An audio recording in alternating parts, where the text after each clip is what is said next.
ಶ್ರೀ ಗುರುಭ್ಯೋ ನಮಃ. ಅರಹೋಂ.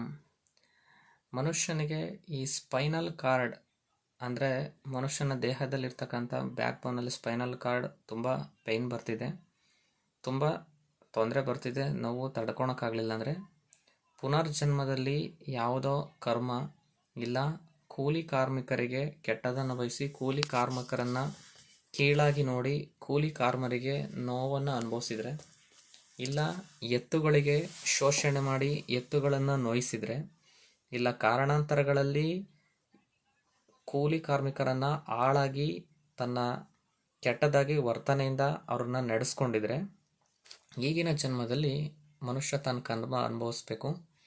ಆ ಕರ್ಮಕ್ಕೆ ಯಾವುದೇ ಕಾರಣಕ್ಕೂ ಪರಿಹಾರಗಳಿಲ್ಲ.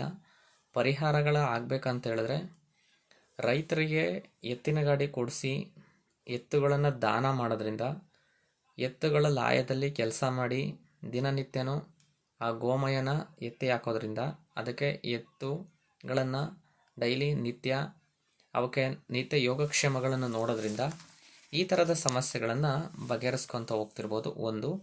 ಎರಡನೇದು, ಕೂಲಿ ಕಾರ್ಮಿಕರಿಗೆ ತನ್ನ ವಸ್ತುಗಳನ್ನು ಕೊಡಿಸೋದ್ರಿಂದ ಅವರಿನ ಹಣಕಾಸಿನ ಸಮಸ್ಯೆ ಮತ್ತು ಆರ್ಥಿಕ ಸಮಸ್ಯೆಗಳಿಂದ ಸಂಕಷ್ಟದಲ್ಲಿದ್ದರೆ ಅವರ ಯೋಗಕ್ಷೇಮಕ್ಕೆ ತಾನು ತೊಡಕನ್ನು ಆಗಿರ್ತಕ್ಕಂಥದ್ದನ್ನ ನಿವಾರಣೆ ಮಾಡೋದ್ರಿಂದ, ದೇವಾಲಯಗಳಲ್ಲಿ ಹೋಗಿ ಕಸ ಗುಡಿಸೋದ್ರಿಂದ, ನಿತ್ಯ ಸೇವೆ, ನಿತ್ಯ ಕರ್ಮ, ನಿತ್ಯ ಕಾರ್ಯಗಳನ್ನು ಮಾಡೋದ್ರಿಂದ, ಸಾಮಾಜಿಕ ಸೇವೆ ಮಾಡೋದ್ರಿಂದ ಈ ಸ್ಪೈನಲ್ ಕಾರ್ಡ್ನ ಸಮಸ್ಯೆನ ಬಗೆಹರಿಸ್ಕೋಬೋದು.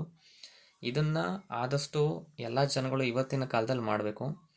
ತನ್ನ ಕಾರಣ ಇವತ್ತಿನಲ್ಲಿ ಆಹಾರ ಪದ್ಧತಿಯಲ್ಲಿ ಆರೋಗ್ಯ ವರ್ಧಿಸೋದಕ್ಕೆ ಫುಡ್ ಕಂಟೆಂಟಲ್ಲಿ ಯಾವುದೇ ಥರದ ಶಕ್ತಿ ಕಡಿಮೆ ಇರೋದ್ರಿಂದ, ಯಾಕೆಂದರೆ ತನ್ನ ಭೂಮಿಯಲ್ಲಿ ಸತ್ವ ಕಳ್ಕೊಂಡಿರೋದ್ರಿಂದ ಪವರ್ ಜನ್ರೇಟ್ ಮಾಡಬೇಕಂದ್ರೆ ಈ ಥರದ ಕ್ರಿಯೆಗಳನ್ನು ಸೇವೆಗಳು ಮಾಡೋದ್ರಿಂದ ನಮ್ಮಲ್ಲಿ ಶಕ್ತಿನ ಜಾಸ್ತಿ ಮಾಡ್ಕೋಬೋದು.